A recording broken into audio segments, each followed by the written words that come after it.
there's definitely a possible future where everyone has their own sign language companion, and we get to a point where everything is accessible all the time. And even if you don't speak sign language, you can communicate through these digital avatars. And every organization will offer a sign language solution. Welcome to Pathways to Zero Barriers. How do you get AI sign language avatars right?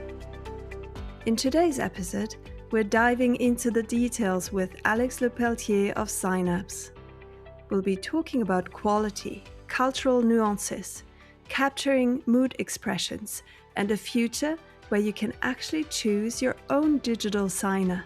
Let's get started.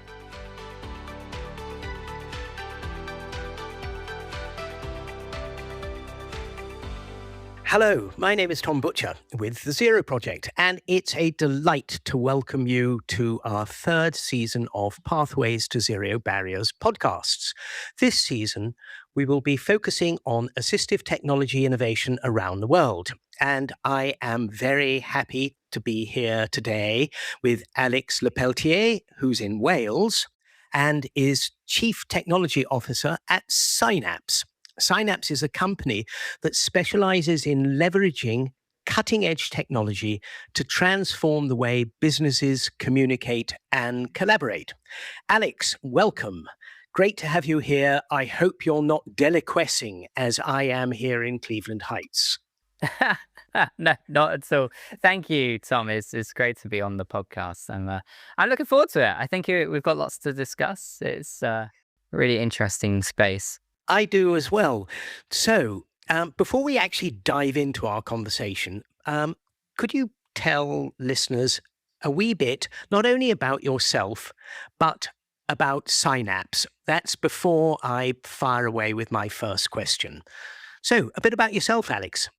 Yeah. As I said, I'm Alex Le Peltier. I'm Chief Technology Officer for Signapse. And ultimately, what is that here?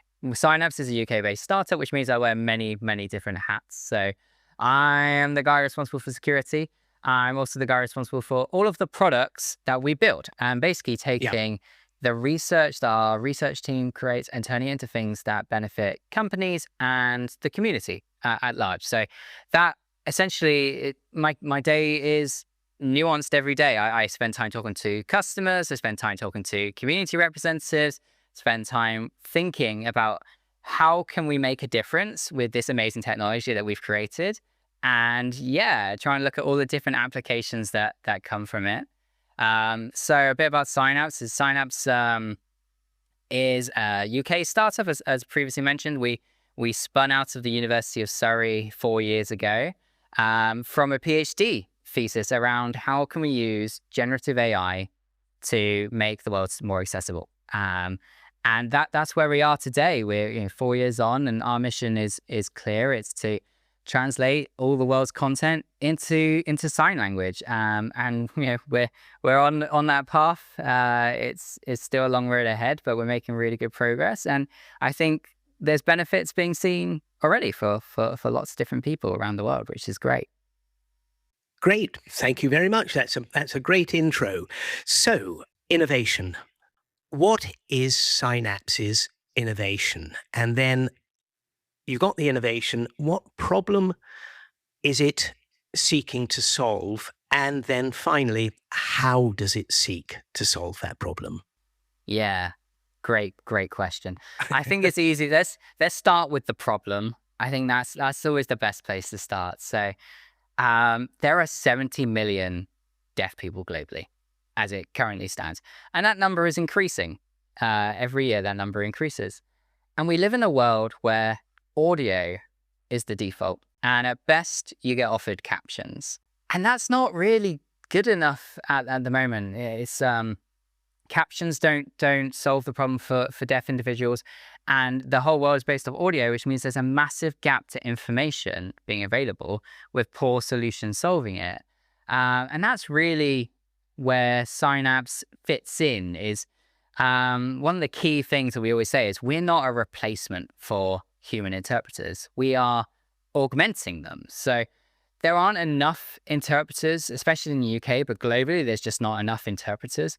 And interpreters should be freed up to focus on not important things, but critical things. So doctor's appointments, education, legal and court hearings, situations where the accuracy of the translation is imperative. Yeah, it is so important that your doctor's diagnosis is accurate rather than, say, comparing it to, like, say, a live event, for instance.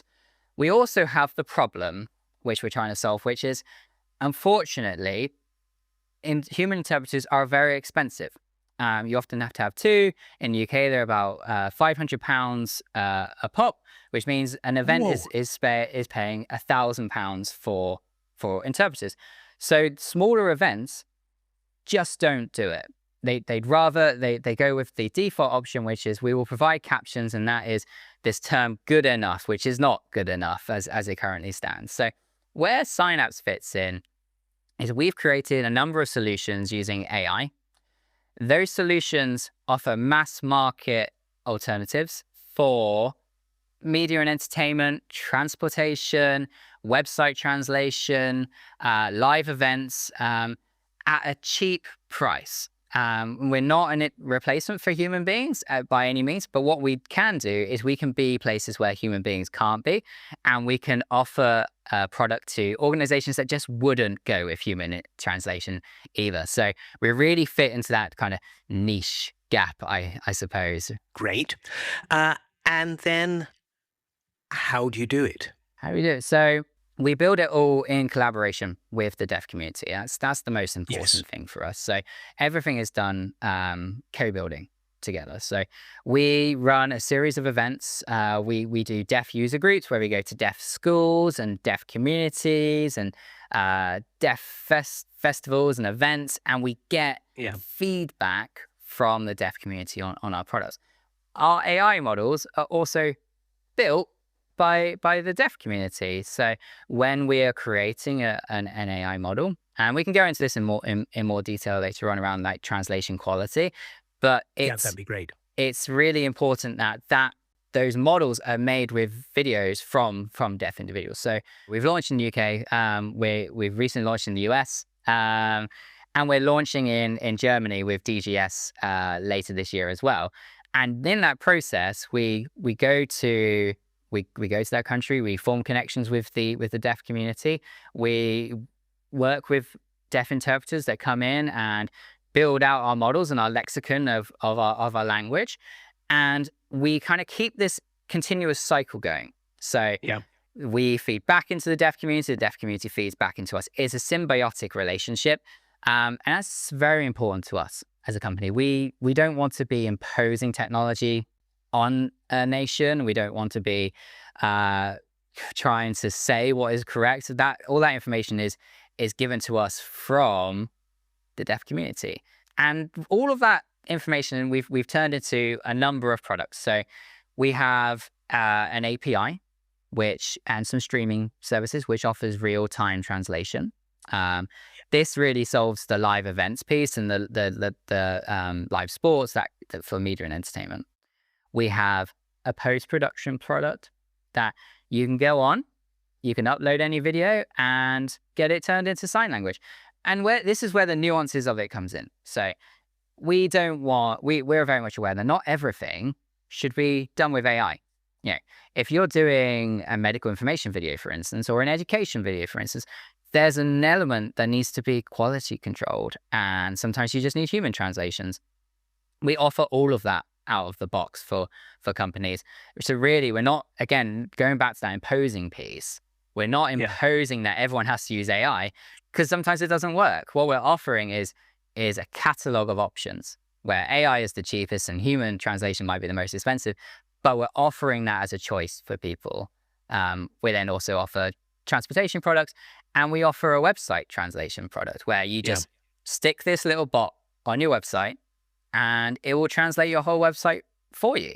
Websites are another great example of like content that is really key, but is not in an accessible format. Often there's lots of business jargon and there's accessibility on the web is not always enforced. So this product solves that for members of the deaf community. You can choose whatever language you want it in. You can choose your signing speed.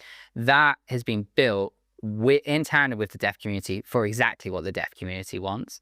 So it allows us to, build a really strong foundation kind of going forwards. Great. Thank you so much. I want to go back because I think some listeners might not really realize one of the kind of basic tenets and principles upon which you're working. And I think that's evidenced when you said captions are not good enough. For many people, they would think, oh, yeah, captions should be good enough. Could you just explain or just give a little bit of a gloss on the fact that for many people in the community, sign language is their first language? Yeah, completely. Like you said, a lot of the problem stems from how we teach reading as well. It's a very auditory experience. You sound out the letters, you sound out the words. And unfortunately, we are in a situation where the average reading age in the UK is 8 years old. Majority of people don't pass their GCSEs. Similar situation in the US with a massive proportion of deaf people struggling to pass their SATs. That leads to this scenario where we have captions just don't solve the problem. So if we take news, for example, if you're following it with captions, it could be a very complicated topic. It could be on elections. It could be on finances or events that are happening globally. That information doesn't transfer over. And the equivalent is if I'm English, if I was living in France and I had captions on in French, I could understand, but could I really comprehend what was going on? That's the difference. Whereas if the content was in English, or there were captions in English, or there was a dubbing in English, my understanding of the situation would be dramatically improved. And it's the same thing for sign language.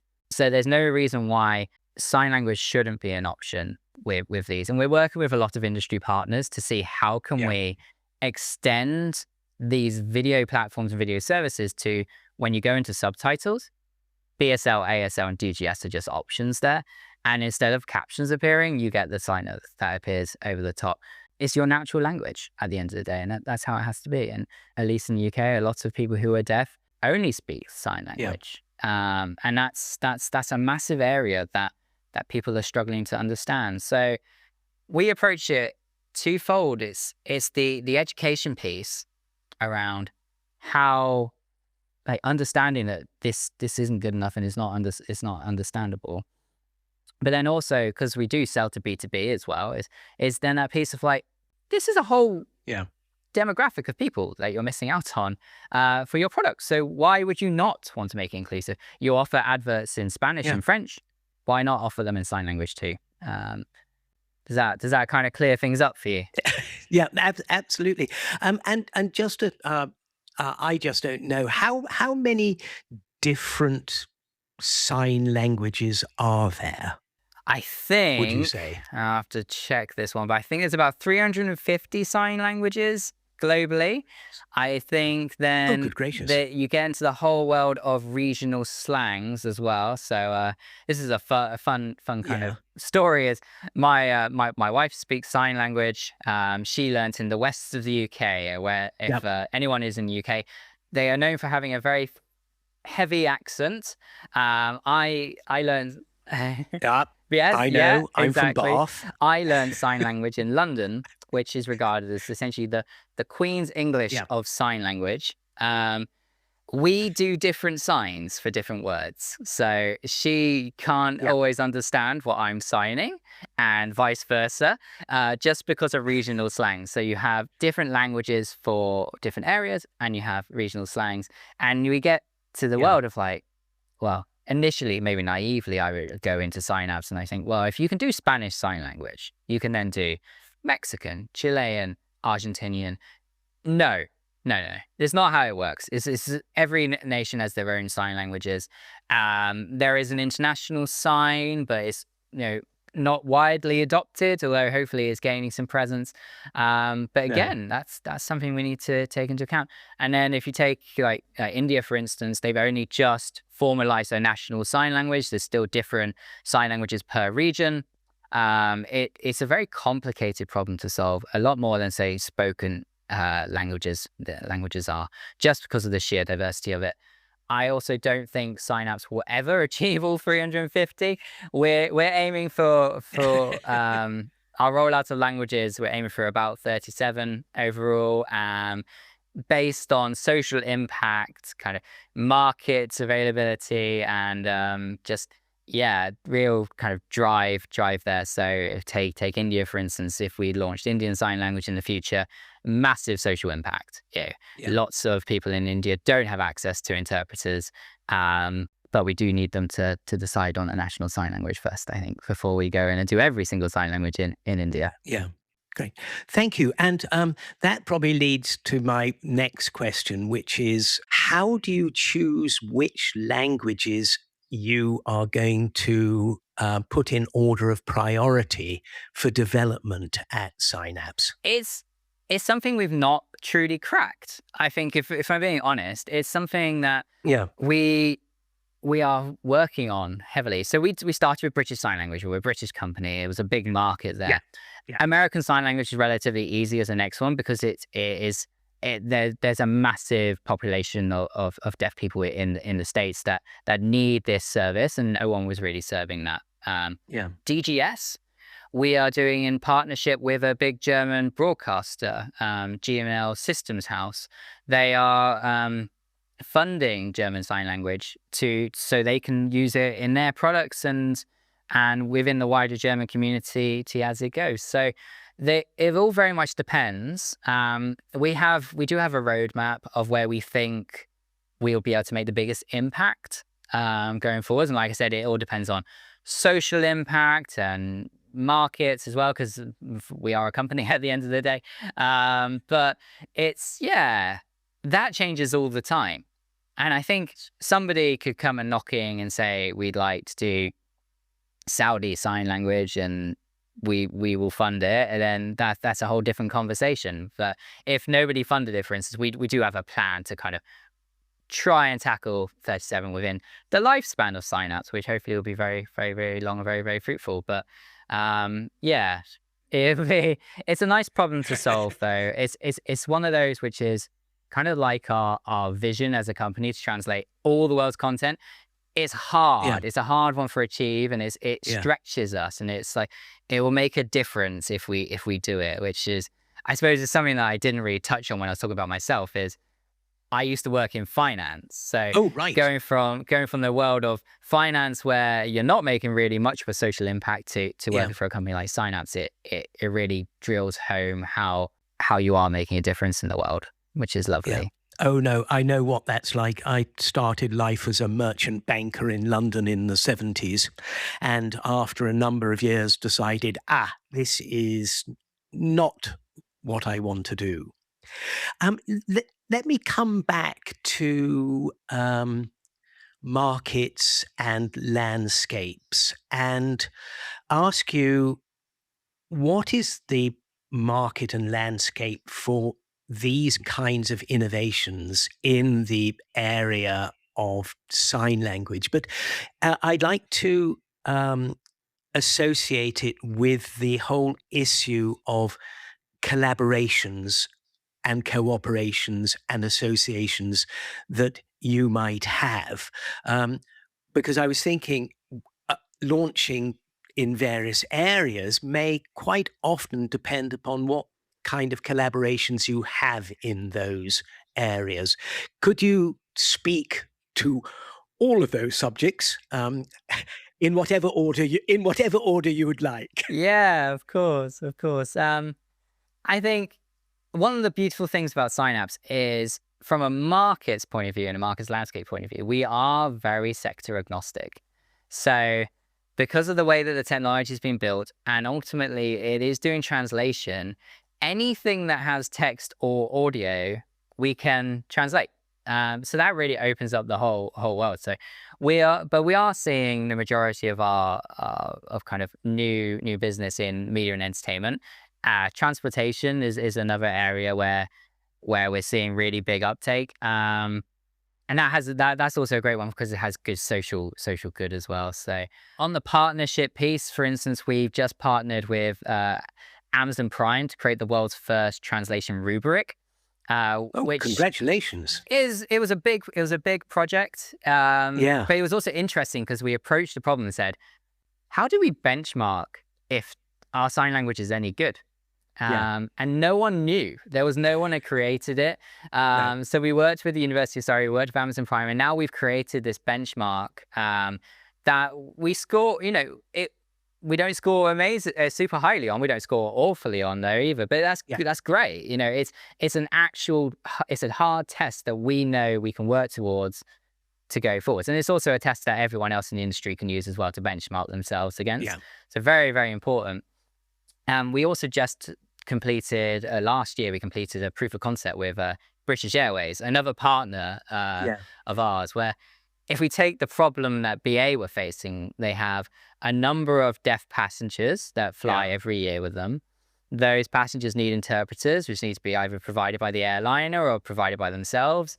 And airports are a really stressful environment. Even if you know what's going on, there's so many people. There's all the announcements are audio based or on those screens. If you miss it, it's gone. And especially flights. So the proof of concept was at Heathrow Airport. So it's a massive airport. We, over the space of a week, we translated 3,000 flight announcements for BA. And that was beneficial for hearing people and deaf people alike. But through that, we essentially built screens around the airport. So if your flight was cancelled or your flight was delayed or your flight was boarding or it was the last call, you got those announcements in sign language as well as over the audio. We then took it one step further and we built a phone app, which you could then use all the time. So if you're on your way to the airport and your flight gets cancelled, you don't lose that information. It's available to you. So it has a real social impact there with that partnership. And then we also have partnerships with the community. I think, like I said before, we work really closely with lots of deaf communities in the UK, EU, and US. It's something that we want to grow as we kind of go forwards. Really, those community partnerships are so important for what we do. We always refer to it internally as the third stakeholder, because although we're B2B as a company, we must always think about the end translation, because ultimately it will come back to bite us. We could push out not very good translations and that might work for a year, but ultimately it's not going to be very good for the deaf person at the end, and then we get a bad reputation and the company we're selling to gets a bad reputation. No one wins in that. So it's really important to us that, one, we're building things that people will use, and two, it's linguistically correct. I think that's very interesting. And then the third side of it, the third influencing thing, is the legislative piece.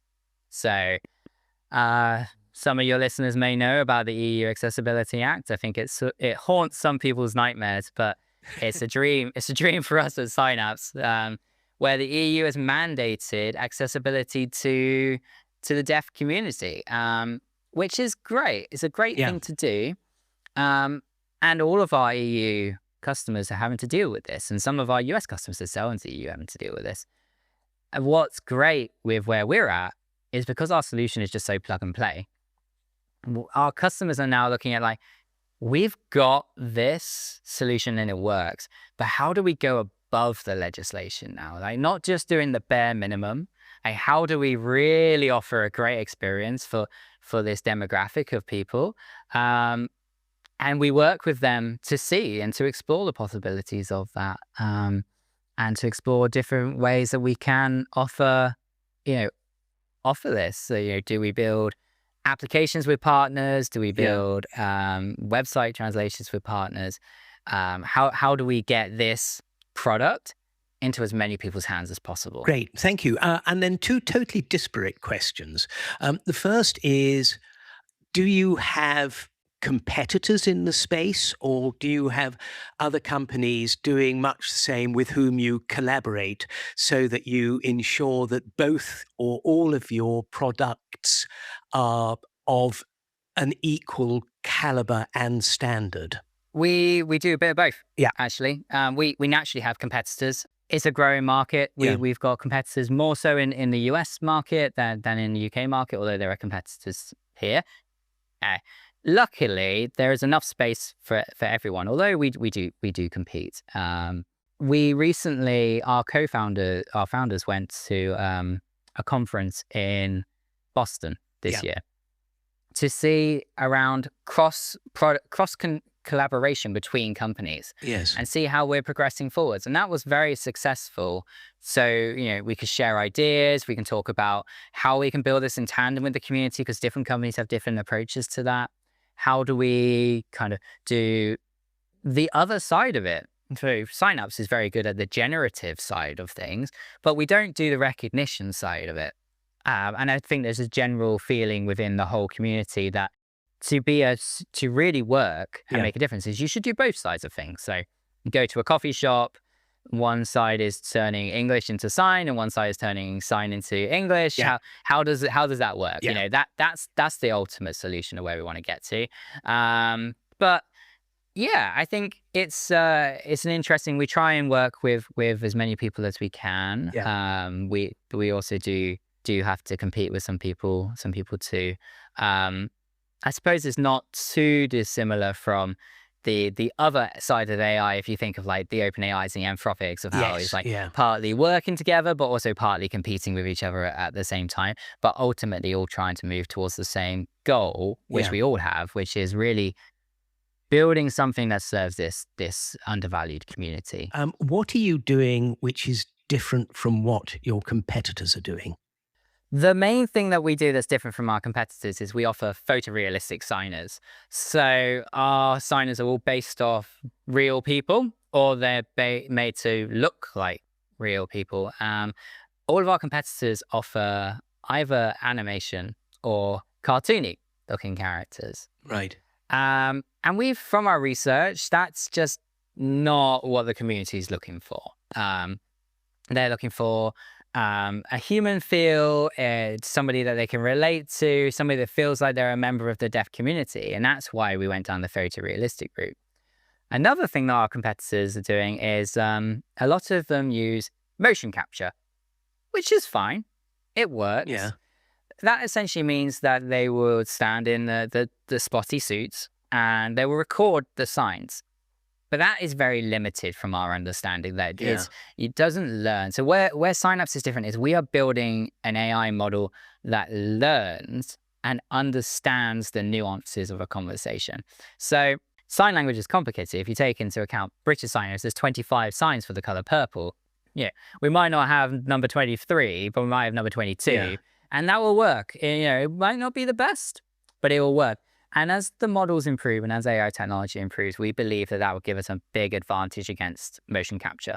We are also the only company at the moment that can do true live translation. So any live event, a podcast like this, for instance, we are, as it currently stands, the only company that can offer that in translation in real time to 7 seconds at the moment. By the end of the year, we reckon we'll be about 3 seconds, maybe less, which is incredible when you think that live TV has a 30-second buffer anyway. So yeah, exactly. It's pretty cool. It's pretty instantaneous. It makes a huge difference as well. But no one else can offer that. And no one else can offer the same scale that we can.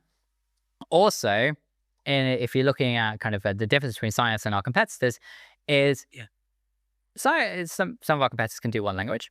It's great. They're making a difference. Some of our competitors can do 2 languages. No one can do 3 languages. No one will be able to do 4 languages, 5 languages, 6 languages. And that's where Signapse really stands out, is we can offer a variety of different languages. And now we're going to the same extent. If you're a multinational company, for instance, a Zero project, for instance, you're going to have people in different parts of the world. Like you're in Clevedon, I'm in Wales. In theory, we can offer well, not in theory, we're doing it. We can offer, if you're in the US, you're going to get an ASL translation just by default because you're in the US. If you're in the UK, you're going to get a BSL translation because if you're in Germany, you're going to get a German translation. It's just natural at that point, and we're the only company that can do that to the same extent that no matter what country you're in, we'll try and match it to either the exact language that we support or as close to.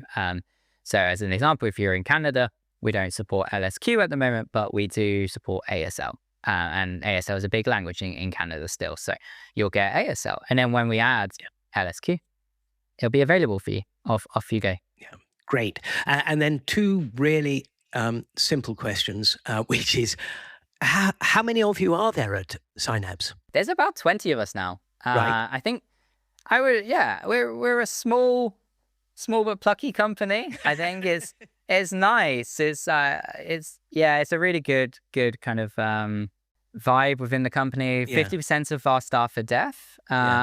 We always try and hire deaf people as much as possible. And we have deaf members of staff in almost every key organization, department, I suppose is probably the term. Yeah. And that's great. And that really influences things. In products and engineering, there's 6 of us, all kind of working towards the goal. But it's nice. It's a very startup-y vibes. But yeah, everyone is very dedicated and bought into what we're trying to do. Yeah. I think because we have a large proportion of deaf staff, it's really nice as well because they are our harshest critics from the products that we build as well, which means we can have lots of great debates internally on like, is this actually making a difference or is it not? And then taking those debates, building something, and then taking it out to the wider community is also really, really good. Kind of as we grow, and again, it's the co-building piece that we're trying to achieve. Absolutely. A fairly specific question. I'm going to preface it with a question, which is, what do you see as the current trends, developments, and indeed challenges for these types of solutions? But I got a particular case. I know that back in, I think it was 2018, because of the difference in linguistic quality between humans and avatars, the World Federation of the Deaf and the World Association of Sign Language Interpreters cautioned against the use of signing avatars as a replacement for human signers. That's then. We're now 8 years on. Has the situation changed? Yeah, I think a lot has changed in 8 years. I think a lot has changed in 8 months in this kind of AI hyperscaling phase where we're at as an industry. I think although a lot has changed from AI, the core things around relationships and working closely with the community haven't changed, and that's very important. I think also if we look at like the 2018 report, one of the main things was cultural inappropriate machine outputs. So not really representing the community where we're building. And we took that in the early stages of Signapse, we took that quite seriously. Yeah. So that's the reason why our signers are entirely photorealistic. Yes. They are based on real people, or they're based on photorealistic generated people. And that depends on the culture again of where we're at. If we take the UK, for instance, is a very closely knit community. The preference there was to have a signer that everyone knew. So we have Mars and we have Ray. Ray is based off our head of translation, and Mars is based off Marcus, a member of our deaf team. Yeah, and that works really well for the UK. But in the US, it's the opposite. The culture was, we don't actually want to be associated with a real person. Oh, wow. We'd rather it be more anonymous, I suppose. It gets to an extent. It got to the level of really interesting debates on would the culture was, well, we would like Mickey. We're happy with Mickey Mouse signing, and we go, well, are we okay with that as a company?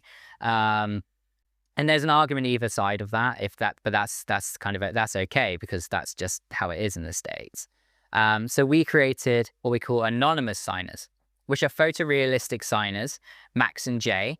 They're recorded by Elsie, who is our ASL interpreter behind the scenes, but essentially we reskin them to look photorealistic, and they are completely synthetic. So that's what the culture was preferred to out there. So we've adapted to it.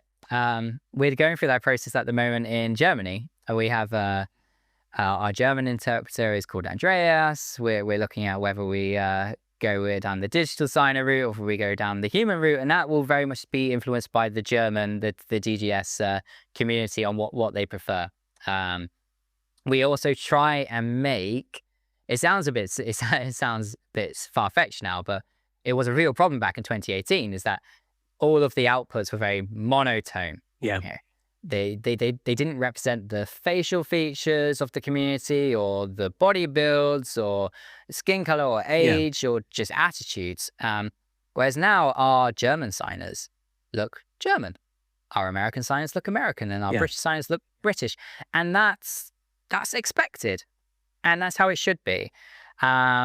We've also kind of taken it one step further now, where the technology exists that we can change facial structures and facial expressions based on the mood of the context of the sentence. So you don't just have a signer that just looks very blank and very robotic all the time. Their eyes move and they have happy expressions and sad expressions. And it all goes to making them feel a bit more human in a way and a bit more relatable. We try and avoid the uncanny valley. Where maybe it looks a bit too weird. And it takes a lot of skill from our research team to do that. But it's progress. There are still things, though, that we need to work on. As a great example is our models can't support complex role shift at the moment, which is a linguistical element in sign language where you change your position of your signer based on who is talking and the context, and placement, which is where you move things around the space to explain a space. Our models are 2D at the moment. So that's not, we can't do that, but that's something that we're working on. We're working on in tandem with the community again to like, does this work for you? Is this, if you're talking when someone else was talking and the signer changes, is that what you would do? And those are the kind of questions that we're asking all the time. So yeah, it's a balancing act for sure. Yeah, I bet. Two things. Could you please explain, because some listeners might not understand the concept of uncanny valley. And I think it's really important. That might just be a British thing. I don't know. No, it's a worldwide thing. Uncanny valley is this psychological effect where you look at something that's being digitally made or just a situation where it looks just weird to the human brain. I think that's probably the best way to explain it. It's, it's right, but also not right. So, and it's really common with AI generated images where it's kind of close to the bone, but something slightly off. And it's just not a nice experience for people to use. And if we take sign language and we take Signapse as an example, it's people are looking at our signers a lot. So they need to look realistic enough, but not too realistic in one way that it might make people uncomfortable. Yeah, exactly. And how that kind of feels. So it's it's something that we try a lot of different versions of things to see how does this make you feel, and are you comfortable with this? And sometimes we get it right, and sometimes we don't.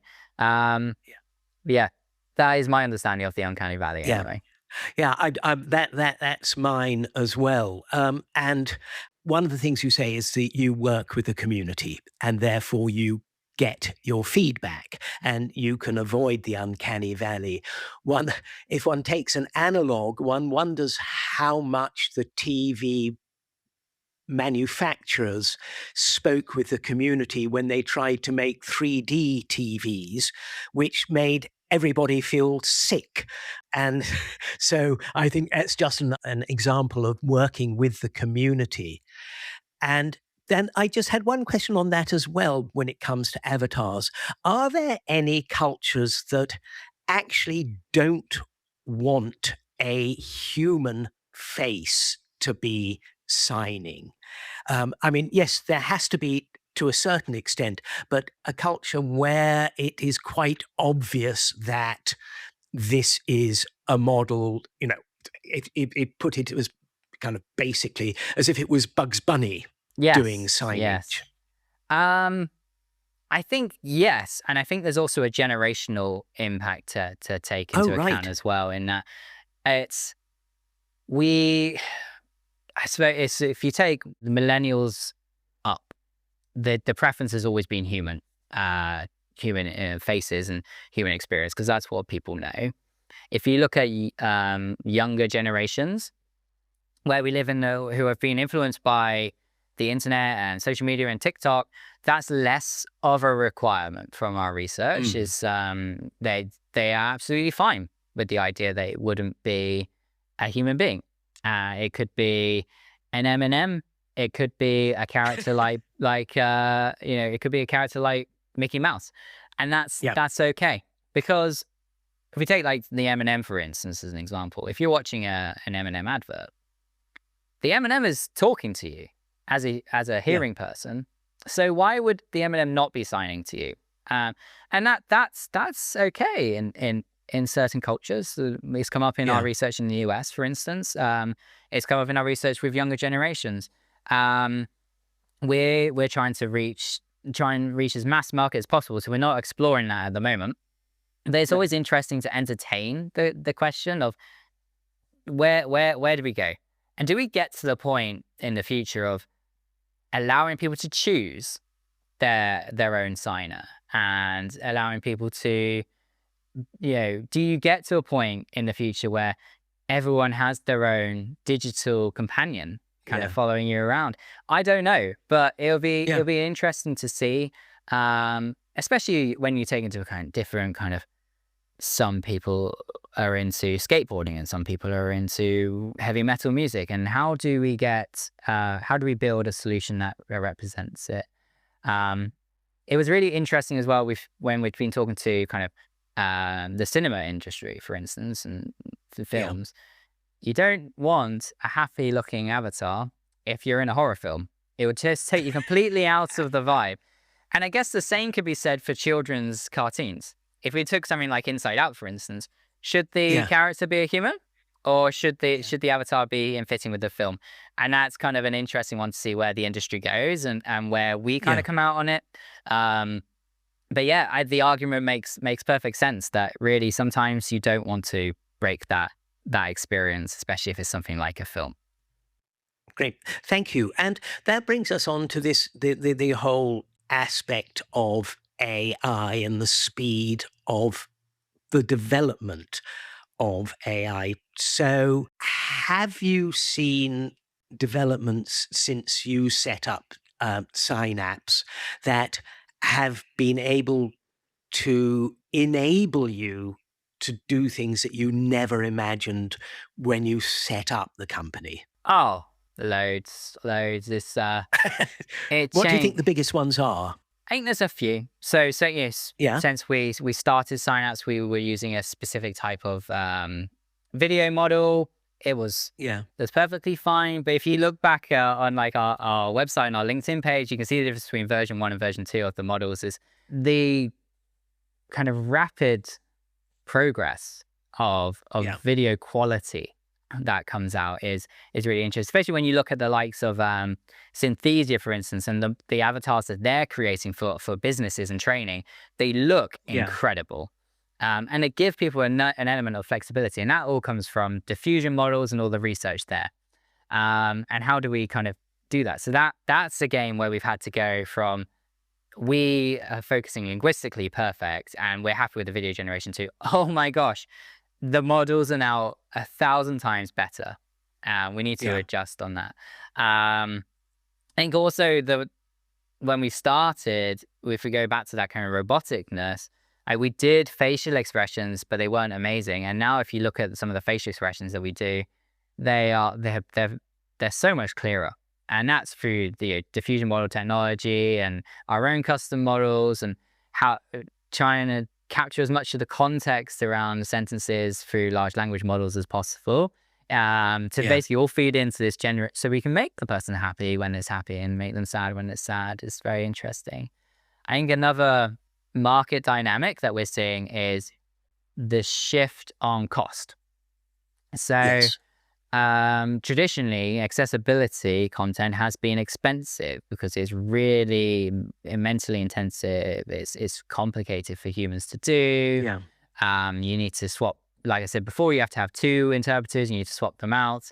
That solved by AI technology, where it is cheaper. It's considerably cheaper to use this technology to do translation, which again unlocks a whole load of market and it changes the conversation from we can't afford this to why wouldn't we do this?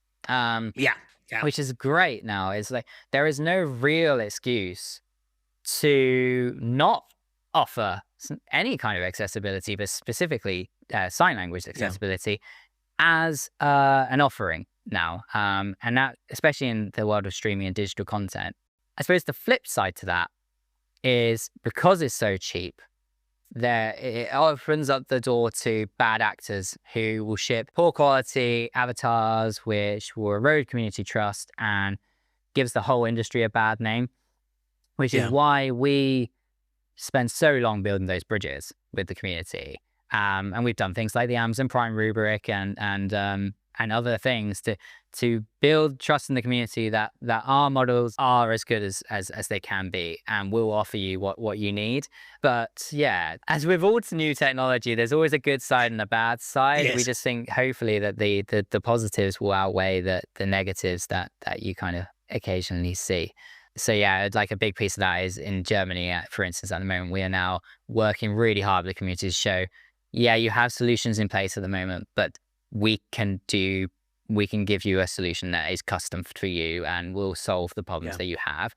And if you're not happy with it, let us know and let's work together and let's make something that does work, rather than like the whole buy our product and be done with you kind of attitude. Is we very much want to move away from that. But and the technology changes every day, which means that we can offer a better service every day as well. And maybe looking back on what you've said, maybe as AI develops, your users will be able to tailor make essentially their app, how they want to do it or how they want to see it on their screen. There's definitely a possible future where everyone has their own sign language companion, and we get to a point where everything is accessible all the time.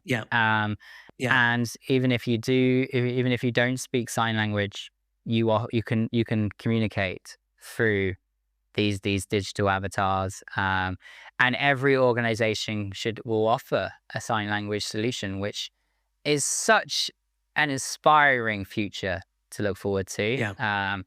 If it pulls off, and it's not just on Signapse, it's going to be a whole community effort. But I think we can definitely get to a world where we really do bring down a lot of the barriers between the two. This culture, this idea exists of two worlds, the hearing world and the deaf world. And in my mind, that should not be the case. We should all be living in the same world, using technologies that are available to us to improve the life experiences of everybody. And I think that we're at a very exciting time to be able to do that. And really drive that forwards. Great. Thank you so much. Alex, I'd like to sum up briefly our discussion. I think you've provided us with 4 really useful and practical takeaways from what you're doing. And you must tell me if I'm wrong or I've missed bits out. First, everything that you build at Signapse is done with the community. And that just demonstrates that co-creation is absolutely vital. Really, not only in what you do, but what everybody does in this field. Then second, the technology does exist. And as we've been discussing, it is becoming more and more sophisticated, more versatile, more flexible. It's being used, and quite obviously, from what you're doing, it makes a difference. You're more likely to make your flight. Then I think which is really important is that the solution that you're providing at Signapse complements interpreters. It does not replace them. It has its own niche. And then finally, and I think this is really interesting about your organization, is that you recognize the importance of and are actively involved in building a world where everyone, and I really do mean everyone, can have the same access to information, which is vital for inclusion, equity, and equality. Would you say that sums up what we've been talking about today? And please add or subtract whatever you should like. No, I think that really hits the nail on the head.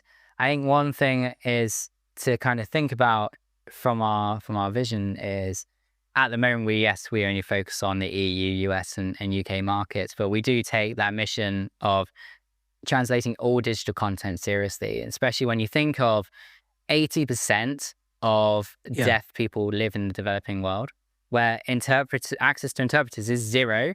And if you think of a technology like Signapse and the potential for social change that could have in those nations is incredible. So it's one of the main barriers that we're trying to overcome, is that access to information point, and really bringing up the bar of equality. And one thing I heard recently was, it was during the local elections in the UK, was, could we, and this came from a deaf user group, is could we add Signapse to the BBC News app? Because the news cycle was changing so quickly, they couldn't follow, or they struggled to follow what was going on. And this person wanted to vote, and they were entitled to vote, and they were entitled to choose the candidate that they wanted.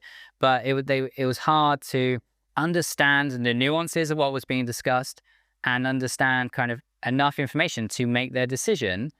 And a product like Signapse really brings that bar, that kind of difference to zero, in that everyone will have the same information, can make the same decisions that they want, and really just be, like you said, improves equality throughout the world. And that's what we're trying to do. Yeah, absolutely. And then just a kind of nuts and bolts question, when you were talking about just how many, the 80%. With Synapse, are the data upon which Synapse works kept on the web? Or if I have a telephone, does it actually download the data that I need onto my phone or my iPad or whatever, so that I don't actually need to be connected to the internet? It very much depends on the partners and the product. Right. So some of our partners are building offline applications that will do that. Some of our partners are online only. It's a very interesting kind of debate. Is on one side, we want to offer it to people who can do offline all the time, but the other side is the AI models are quite large, so you don't want to then fill up somebody's phone. That's what I was thinking. So it's that kind of that balancing act. Majority of our stuff is online only at the moment, but there's nothing to say that in the future, either through one of our partners or directly through us, that we'd look to offer an offline solution as well. It all very much depends, again, on what the community is looking for, what markets we're going into. At the moment, the markets where we're at, there is decent 4G, 3G, 5G signal, where an online application can still work majority of the time. But as we move into newer markets, that might not be a possibility. And we adapt. we adapt to it as those kind of challenges come up. Yeah, I can imagine, because that's really the only way you can do it. I'm not going to let you go without